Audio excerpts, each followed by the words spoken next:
ما به کمک یک هوش مصنوعی قدرتمند تو یک مناظره خیالی ابوریحان بیرونی و گالیله رو روبروی هم قرار دادیم تا تو این تقابل به یک سوال مهم پاسخ بدیم.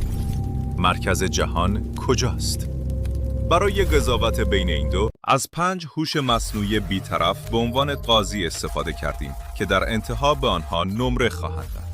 صبر کنین تا در انتها نتیجه رو ببینیم. هزاران سال با چشمانی کور به آسمان خیره شدید جناب ابوریحان. عدسی‌های من لازم بود تا پرده افلاک رو پاره کنه و بهتون نشون بده که کیهان هیچ اهمیتی به فلسفه بافی‌های باستانی شما نمیده. شما چشم جسم رو به روی ستارگان باز کردین جناب گالیله، اما چشم ذهن رو از یاد بردین.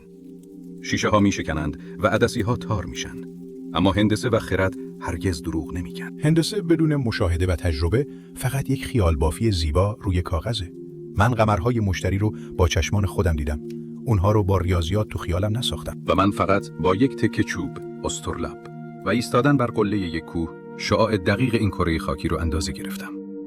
آیا برای دیدن حقیقتی که استدلال روشنش کرده نیازی به لوله‌های جادویی شما داشتم؟ استدلال‌های شما روی همین خاک محبوس بود.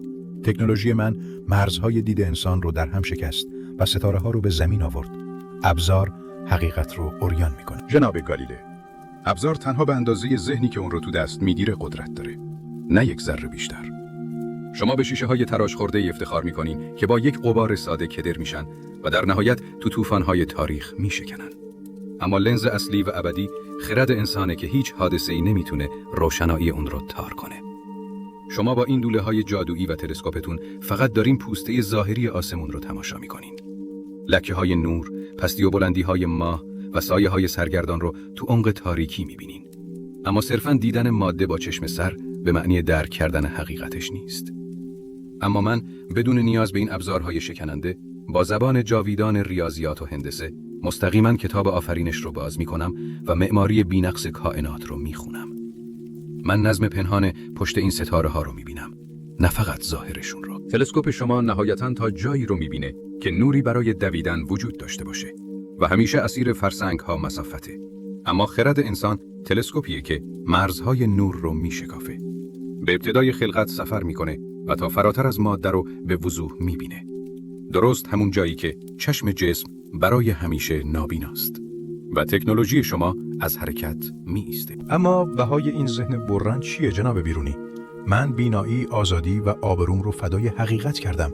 من رو به دادگاه تفتیش عقاید کشوندن، با آتش جهنم تهدیدم کردند و مجبورم کردند زانو بزنم و چیزی رو که با چشمانم دیده بودم انکار کنم، فقط برای اینکه زنده بمونم، در حالی که میدونستم زمین همچنان میچرخه. من برای رنج‌های شما سوگوارم جناب گالیله.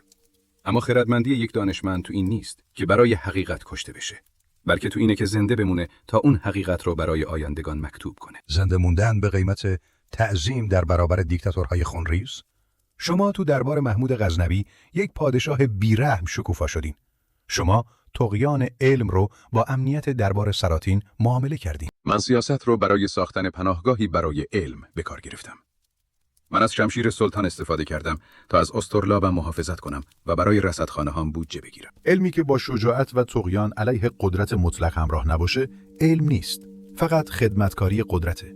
اگر تابوها رو نشکنین، هیچ چیز رو تغییر ندادین. یک دانشمند مرده یا زندانی نمیتونه علم رو پیش ببره. من زنده موندم تا هزاران صفحه دانش و کشف ناب برای بشریت به جا بذارم. تو اون روزگار هنر بقا و مدارا با قدرت تنها راه رسیدن به آزادی اندیشه بود. اما بقا کافی نیست. من توهمی رو شکستم که میگفت انسان و زمین مرکز همه چیزند. من ثابت کردم که زمین در حرکته و به دور خورشید میچرخه. من جسارت شما رو کتمان نمی‌کنم. حتی تو عصر من هم گروهی از هندسه‌دانان چرخش زمین رو منطقی ترین فرض ممکن می‌دونستند و من هم اون رو از نظر ریاضی کاملاً بی‌نقص و محتمل یافتم. محتمل یافتین؟ پس چرا با صدای بلند اون رو تو تاریخ فریاد نزدین؟ چرا یک انقلاب فکری به راه نینداختین؟ چون علم جای شعار دادن نیست. من تو اون زمان شواهد فیزیکی و رصدی قاطعی برای ابطال 100% مدل بطلمیوس نداشتم. پس احتیاط علمی رو انتخاب کردم. این احتیاط افراطی شما تاریخ رو فلج میکنه. پیشرفت و انقلاب نیازمند پذیرفتن ریسک و بیان حقیقت عریانه، حتی اگر شواهدتون هنوز کامل نباشه. احتیاط من از روی ترس از شمشیر سلاطین یا طرد شدن نبود، بلکه از روی احترام مطلق و عمیق به قداست حقیقت بود جناب گالیله. علمی که بخواد فقط بر پایه حدس و گمانهای جسورانه بنا بشه و شواهد و ابزار اثبات قطعی برای دفاع از خودش نداشته باشه، خیلی زود از مسیر اصلیش خارج میشه و به خرافاتی جدید تبدیل میشه. اگر ما دانشمندان بدون مدرک بی‌نقص فرضیه‌ای رو قطعی اعلام کنیم، ناخواسته به خود علم خیانت کردیم. من آگاهانه ترجیح دادم توی تاریخ به عنوان یک شک‌گرای صادق شناخته بشم که با وسواس قدم برمی‌داره تا اینکه شبیه یک پیامبر دروغین باشم برای علمی که هنوز بالغ نشده و پر از نقص‌های پنهانه. حقیقت چنان اصالت و عظمتی داره که اصلاً نیازی نداره ما اون رو با صدای بلند فریاد بزنیم یا براش هیاهو بپا کنیم. حقیقت به تنهایی قدرتمنده و فقط از ما میخواد که صبور باشیم و اون رو با آرامش و بدون کوچکترین خطایی دقیق اثبات کنیم. شجاعت واقعی گاهی همون خویشتن‌داری و صبر کردن برای تکمیل شواهد و اثباتهای من بود که غرب رو بیدار کرد. من مسیر رو برای نیوتن، برای فیزیک مدرن و برای عصر روشنگری باز کردم. جهان مدرن روی شانه‌های من ایستاده. فراموش نکنین که این روشنگری بر پایه ترجمه آثار و دستاوردهای ما بنا شد. شرق گهواره همون بیداری بود که شما بهش افتخار میکنین. پس چرا اون گهواره تبدیل به گورستان علم شد؟ چرا بعد از شما و هم اسرانتون نور دانش تو شرق خاموش شد و تو سایه تعصبات مذهبی فرو رفت؟ هجوم مغول‌ها کتابخانه‌های ما رو خاکستر کرد و پس از اون تیغ خشک مغزی گلوی دانشمندان رو برید. ما مسیرمون رو تو میانه طوفان‌های تاریخ گم کردیم. شما و آیندگانتون تو شرق مسیر رو گم کردین جناب بیرونی. دقیقاً به این خاطر که جرأت نکردین زنجیرهای سنگین سنت و احترامهای بی‌دلیل به گذشتگان رو پاره کنین. فکر میکنین میراث من فقط چند تا قانون فیزیک یا پیدا کردن قمرهای ستاره ها بود؟ نه، میراث من بزرگترین و جسورانه ترین طغیان ذهن بشر در تمام طول تاریخ بود.